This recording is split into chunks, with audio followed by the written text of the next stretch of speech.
Hello guys කොහොමද? ඉතින් channel එකට සාදරයෙන් පිළිගන්නවා. ඉතින් channel එක subscribe කරලා නැත්නම් දැම්ම subscribe කරන්න කියලාත් මතක් කරනවා.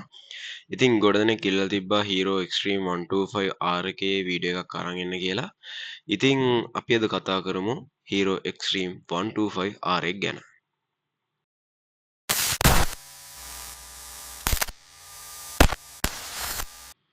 ඉතින් අපි මුලින්ම ඩිසයින් එකෙන් පටන් ගත්තොත් අපිට බයික් එකේ ෆුල් LED setup එකක් තමයි බලා ගන්න පුළුවන් ඉන්නේ මේ විදිහට අපිට මෙයාගේ DRL එක බලා ගන්න පුළුවන් H එක කියන්නේ හීරෝ කියන H එක එම්බ්ලම් වෙන විදිහට අපිට පල්ලෙන් හම්බ වෙනවා ඩුවල් ප්‍රොජෙක්ටර් ලයිට් දෙකක් හම්බ වෙනවා නෝමල් බීම් එක විදිහට නැත්නම් ලෝ බීම් එක විදිහට අපිට හයි බීම් එක විදිහට රිෆ්ලෙක්ටිව් LED එකක් තමයි හම්බෙන්නේ කියන්න ඕන මම හිතන්නේ සෙග්මන්ට් එකේ පළවෙනි බයික් එක ප්‍රොජෙක්ටර් ලයිට් සෙටප් එකක් ඔෆර් කරන ඉතින් හොඳ එලියක් තියෙනවා මේක මොකද ප්‍රොජෙක්ටර් ලයිට් දෙකක් සහ අපිට ෆුල් එක විදිහට ෆුල් LED ලයිට් සෙටප් එකක් හම්බ වෙන හින්දා ඉතින් ඒ විදිහට තමයි මෙයාගේ ඉස්සරහා මූණ ගැන කතා කරන්න තියෙන්නේ අපිට ටර්න් ඉන්ඩිකේටර්ස් හම්බ වෙන්නේ ෆුල් LED විදිහට.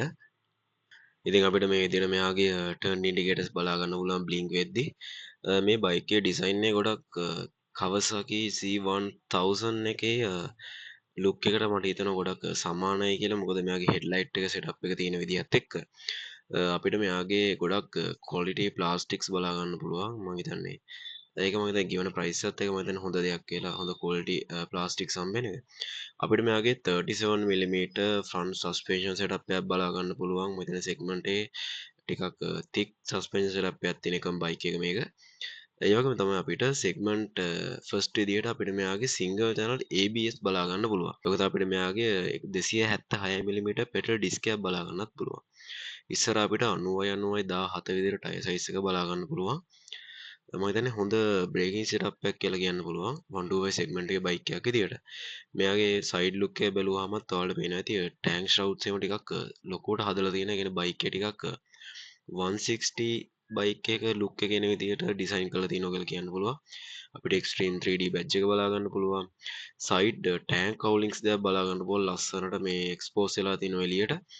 අපිට ඒකේ 125R කියලා මෙයා ස්ටිකර් කරලා තියෙනවා. පේන්ට් එක උනත් ටිකක් ක්වොලිටි පේන්ට් එකක් ඕනේ. මෙයාලගේ ස්ප්‍රින්ට් EBT කියන ෆීචර් එක යූස් කරලා තියෙනවා. ඒ කියන්නේ ඒක චැසියට සහ එන්ජින් එක කම්බයින් එකේ එෆිෂියන්සි එක සහ රයිඩබිලිටි එක ඉම්ප්‍රූව් වෙන විදිහට කරපු ටෙක්නොලොජි එකක් ඒක. මේ විදිහට අපිට මෙයාගේ ටේල් සෙක්ෂන් එක බලා ගන්න පුළුවන් වෙන්නේ.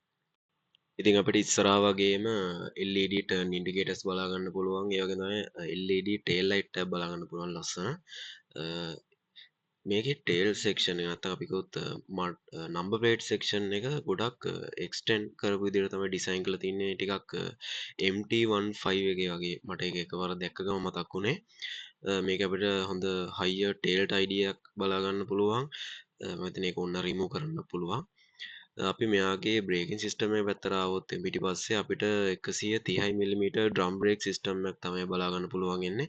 ඒ වගේම තමයි අපිට 120යි 80යි 17 විදියට සෙග්මන්ට් එකේ ලොකුම ටයර් සෙටප් එක බලා ගන්න පුළුවන්. අපිට 7 step adjustable mono suspension එකක් හම්බ වෙනවා. ඉතින් මම හිතන්නේ මේ හීරෝලාගේ මේ රීසන්ට්ලි රිලීස් වෙච්ච ගොඩක් බයික් වල ඇත්තටම සස්පෙන්ෂන් සෙටප් එක ගොඩක් හොඳයි. මම හිතන්නේ අපිට මේකෙත් ඒ විදිහටම හොඳ ක්වොලිටි සස්පෙන්ෂන් සෙටප් එකක් බලා ගන්න පුළුවන් වෙයි. ඉතින් අපි මෙයාගේ එන්ජින් එක ගැන කතා කරොත් අපිට මෙයාගේ බලා ගන්න පුළුවන් 125cc එන්ජින් එකක් මෙයාගේ හෝස් පවර් එක විදිහට අපිට 11.4ක් බලා ගන්න පුළුවන් ටෝක් එක අපිට 10.5ක් වගේ බලා ගන්න පුළුවන් අපිට 5 ස්පීඩ් ගියර් බොක්ස් එකක් හම්බ වෙනවා ඒ වගේ තමයි මෙයාගේ ලීටරයට කිලෝමීටර් 60ක් 65ක් අතර වගේ ෆුල් කන්සම්ප්ෂන් එකක් අපිට බලා ගන්නත් පුළුවන්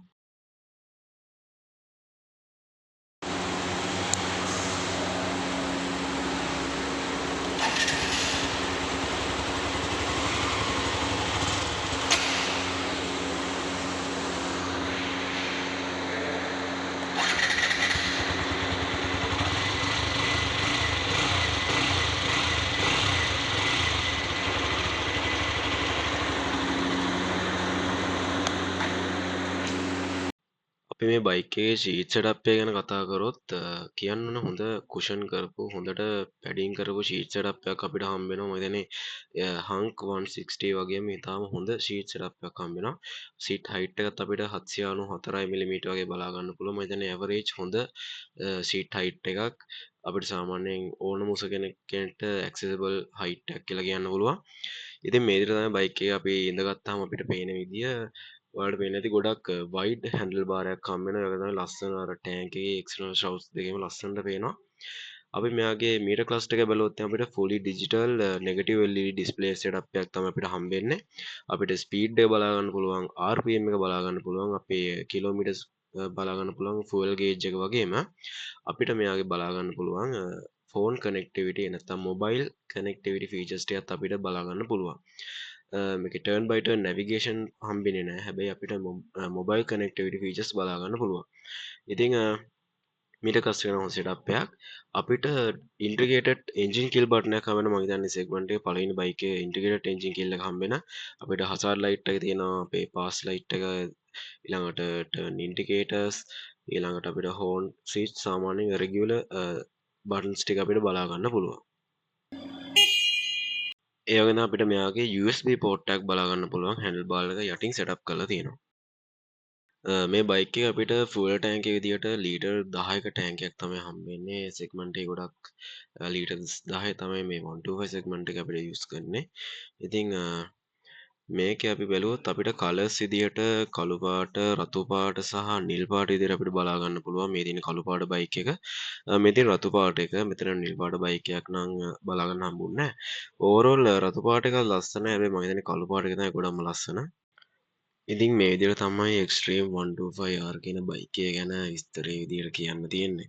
මම හිතන්නේ සෙග්මන්ට් එක අපිට ගන්න පුළුවන් හොඳම 125 බයික් එක කියලා කියන්න පුළුවන්. මොකද අපිට මේකේ සිංගල් channel ABS එනවා. ඊළඟට මේකේ බිල්ඩ් ක්වොලිටි එක මොහොත හොඳයි. හොඳ සස්පෙන්ෂන් සෙටප් එකක් හම්බ වෙනවා. මම හිතන්නේ ඉතින් ඔයාලා ගන්න මුදලට ඉතාම සාධාරණ බයික් එකක් කියලා කියන්න පුළුවන් ඉතින්. ඉතින් වෙනදට කියනවත් වගේ ඉතින් channel එක subscribe කරලා නැත්නම් දැම්ම channel එක subscribe කරන්න කියලා මතක් කරනවා. මම හිතනවා ඔයාලා මේ වීඩියෝ එකෙන් මේ බයික් එක ගැන හොඳ අදහසක් ගන්න ඇති කියලා. ඉතින් මේකේ ස්කූටර් එක ගැනත් zoom ස්කූටර් එක ගැන මම වීඩියෝ එකක් කරන්න ඉන්නවා. ඉතින් channel එකත් එක්ක set වෙන්න කියලා මතක් කරන ගමන් හැමෝටම ජය.